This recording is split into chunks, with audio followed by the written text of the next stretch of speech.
चापाक heroine, मैं रायपुर के hero तै चापाक हीरोइन, तोला दिल के कोना बसाते रे। हाय हाय रे मोर चिंगा बुबू, हाय हाय रे मोर चिंगा बुबू, तोला माया के चखना चखाते रे। हाय हाय रे मोर चिंगा बुबू, तोला माया के चखना चखाते। हाय डूडू बाय डूडू मोला नहीं बताए डूडू कहाँ कहाँ जाए डूडू मोर संग चलना तुला रायपुर घुमाए दू। एक नजर देखे तो मोर दिल धक धकागे, तोर सुखर रूप गोरी दिल न मोर भागे। मछली बिगर पानी जैसे दिल छटपटागे, तोर दिल में मोर बर जगह बना ले। मोर नाव के तोर हम गुदना गुदवाले, गुदना गुदवाले।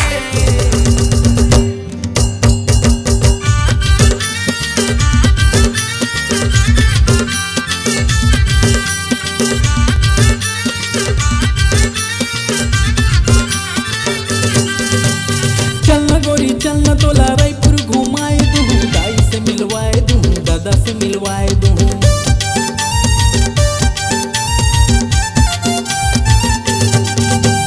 चलना गोरी चलना तोला रायपुर घुमाए दूँ, दाई से मिलवाए दूँ, दादा से मिलवाए दूँ, भाई से मिलवाए दूँ, काका से मिलवाए दूँ। तैं चापा के गोरी मैं रायपुर या टूरा, तैं चापा के गोरी मैं रायपुर या टूरा, तोला दिल के कोना बसाते रे।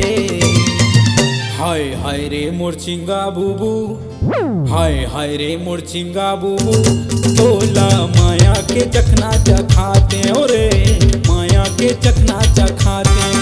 हाय हाय रे मोर चिंगा बुबू, तोला माया के चखना चखाते रे, माया के चखना चखाते।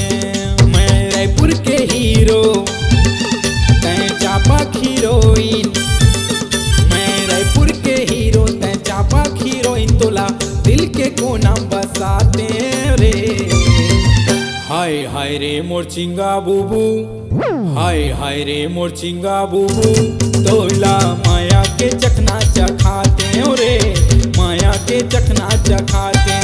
हाय हाय रे मोर चिंगा बुबू, तोला माया के चखना चखाते रे, माया के चखना चखाते, माया के चखना चखाते, माया के चखना चखा।